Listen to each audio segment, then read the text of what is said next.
Well, welcome to Focus Gaming News. It's a privilege for us to have with us today Atle Hamar, the General Director of the Norwegian Gaming Authority. Atle, thank you for joining us today. Welcome. Thank you very much. Nice to talk with you. And how are things there in Norway? I believe the pandemic is under control, and are things starting to feel back to normal there?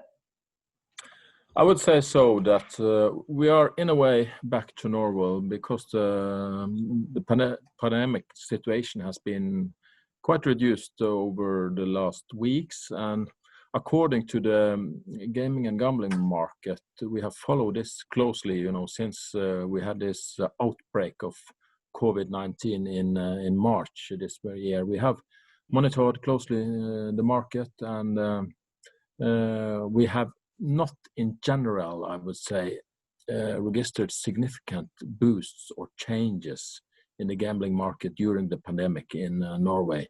Most of our gambling activity are organized through the companies Norsk Tipping and Norsk Rikstoto, and they have national monopolies for gambling and horse racing respectively.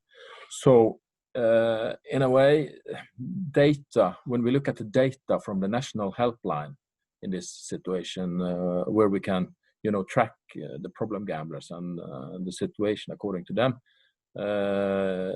it shows in general that less players has contacted the helpline with problems during the pandemic. But we will continue to monitor the consequences when the outbreak has stabilized, and I would say that we have been in this situation now for approximately almost 3.5 months. It will be very interesting early autumn to see how this development goes, and if we will see any kind of significant change. But so far it's not that. Mm-hmm. It seems like you're not seeing certainly no obvious impact of the pandemic on people's gambling behavior and the amount of activity in any way. Does that surprise you, or? Well, in a way it does, but in another way it's quite logic, as you know, because when all soccer matches where we couldn't arrange any kind of betting activity towards soccer, or the alternatives you had was soccer from Turkey or countries that were not that really well known with the soccer teams. But we could see maybe some change, a little bit change, that the betting players moved from Norsk Tipping's soccer betting to Norsk Rikstoto's horse betting. We have kind of data showing us this kind of development, but it's not so significant and so huge that we can talk about a trend over a long period, and we need to see this I think almost through the whole 2020 if we can see what we can call a significant change. So if you ask me what change, that's the change we have noticed, but it's not a big trend yet, but we can see this. Okay. And Norway remains, one of the last bastions of the monopoly system of gambling in Europe alongside Finland. And there was one study published recently by the University of Bergen that identified a 62% increase in problem gambling in Norway since 2015. Several groups sort of took that figure as something that could cast doubt on the effectiveness of the Norwegian system. What's the regulator's response to that? Well, as you know, the government, and you said, in a way, we are the last standing nation, almost, in Europe. And the government, and this has been a decision which a big majority of the parliament also supports, is that we shall have two national monopoly companies, Norsk Tipping and Norsk Rikstoto, and they shall be the main provider of different kind of gambling and gaming. And revenue from gambling in Norway should also be for voluntary and non-profit purposes. That's the framework. In very general ways, it's the framework for the Norwegian gaming market. And then you asked me about the latest research by the University of Bergen, which, yes, correctly shows that problem gambling rate in Norway has increased during the last 4 years to 55,000 people currently affected. And the development, yes, it's worrying us. And one explanation is that Norwegians are very digitalized. Well, I think Europeans are digitalized also, but Norwegians is a very highly digitalized country. You can have high speed cell phone network. You can have high speed fiber network almost to every home in Norway now. And the prevalence study shows that the gambling on the cell phone has doubled the last 4 years. So your cell phone has been your gaming device or gambling device. And the mobile phone has, become this, portable casino for you. You have access to everything from everywhere. And the undesirable gaming behavior occurs both in casino games and betting on sports. That's what we see. So, but what is also shown in this survey is that, and when we see at the data from the Norwegian helpline shows that 70 to 80% of calls are about gambling on foreign websites. And this indicates that illegal foreign operators are a big source to gambling problems in Norway and create relatively more harm. And that's because we have this regulatory framework in Norway with mandatory loss limits, especially mandatory loss limits, which is governmental, decided.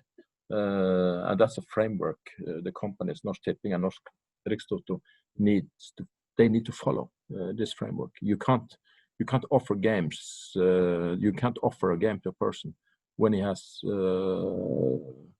lost, 20,000 Norwegian krone. Then you are blocked to bet more for that month. So this kind of mandatory loss limits, they are of it's a very efficient regulation, I would say. And then we also have the payment blocking that help us channeling, the gaming activity back to the Norwegian market.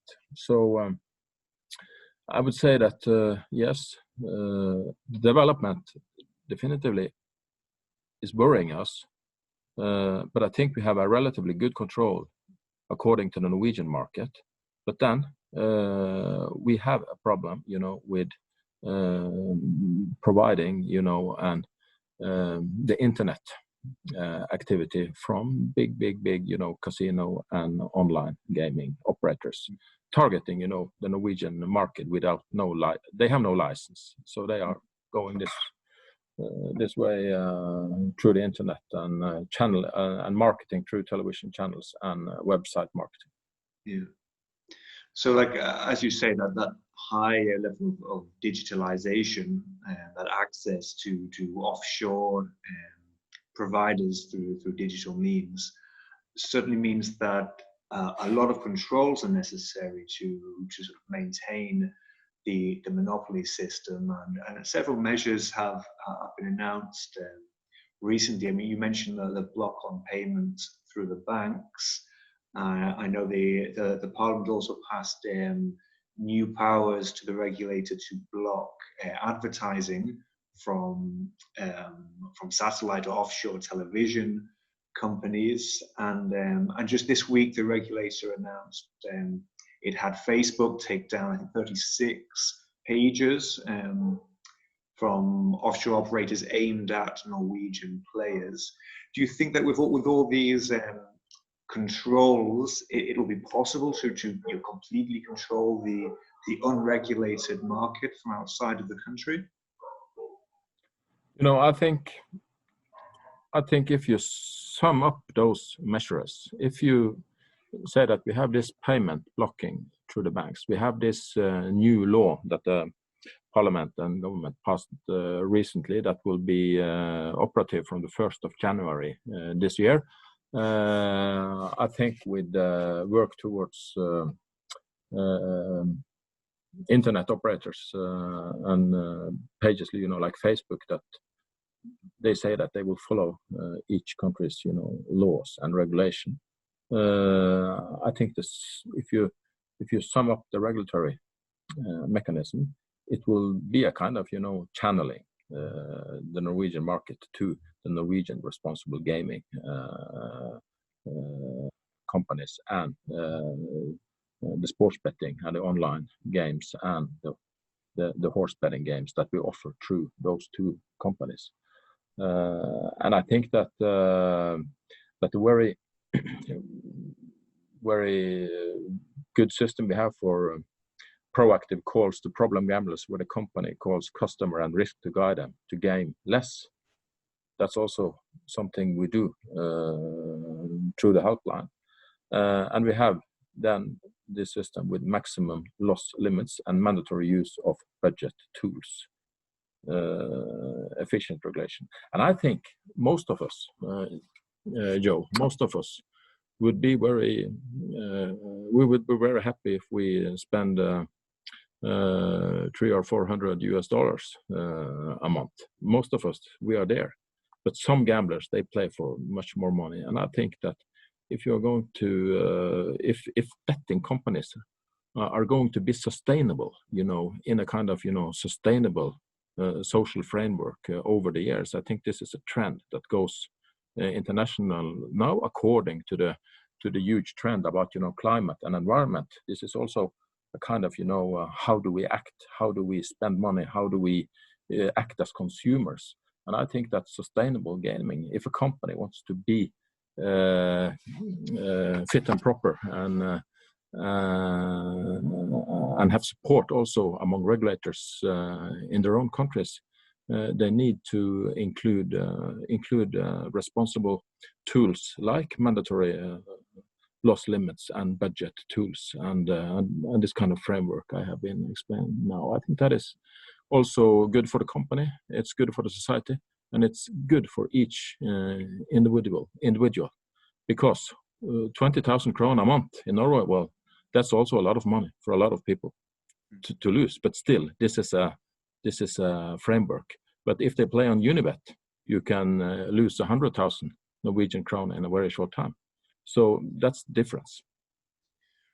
Do you think the fact that Norwegian players do continue to look towards the unregulated offshore sites, does that mean that the local licensed offering needs to be looking at offering something new or changing its products if there is still that appeal that is drawing people to resort to using unlicensed providers? You know, I think the games we offer in Norway, the games Norsk Tipping and Norsk Rikstoto provides, they also need to develop the contents. They need to be attractive games, and they need to be attractive games inside this responsible framework I talk about. So yes, inside this game we say, well, you may develop this game, you may go down the road and think about a new way to offer an online casino game, or you need to develop your betting activity on soccer or the horse betting that challenges, you know, a bit in many countries to be interesting and attractive enough, needs to do something with a product. Yes, we are definitively discussing with the companies and making regulations. But it's that easy. You can do quite a lot of developing activity with a game because you are regulated with the loss limit. We have the loss limit. So the contents of the game is not that important anyway, because the individual that is a player out there will be regulated by the mandatory loss limit.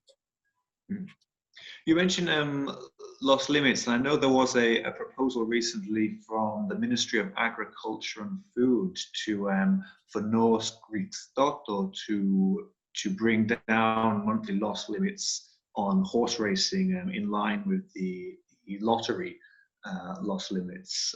Is that something that, from the regulatory point of view, you think makes sense?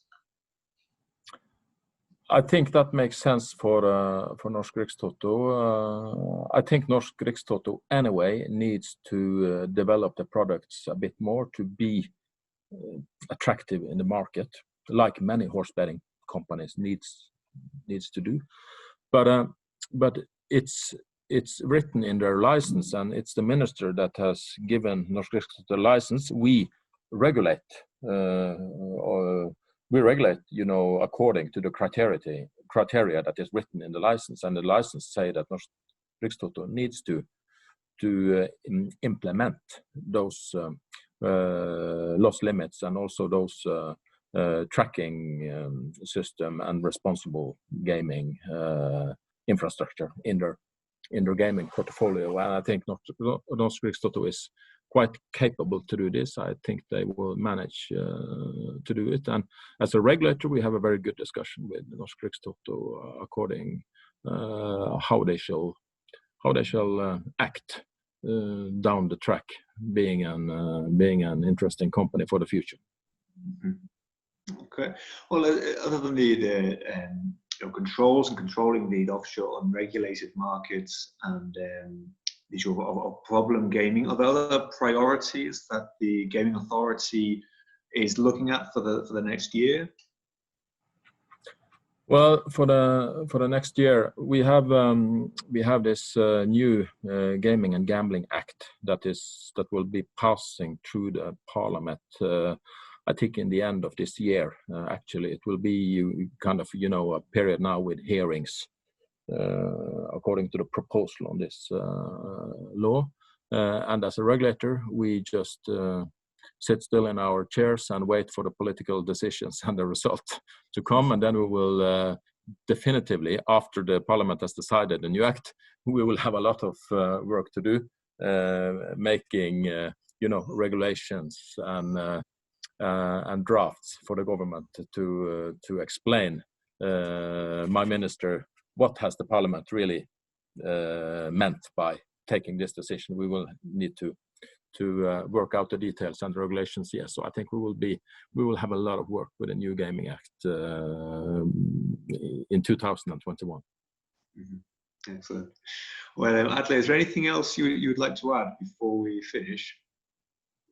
Well, I would say that it will be interesting now to meet both regulators and attorneys and companies in 2021, when we probably will have the possibility to also have the International Gaming Regulators meeting that should have been arranged now in this autumn in Boston, the United States, and this will probably be arranged in Boston in 2021, and I really look back to meet people face to face, and not only on the digital screens, but it's efficient, and it's efficient to have this chat with you, online, with good quality on picture and sound. Oh, yeah, we'll look forward to that. Well, Atle, thank you very much for joining us today. It's been a pleasure to speak to you, and we'll look forward to speaking again in the future. Yes, it was a pleasure to speak with you. Thank you, Atle.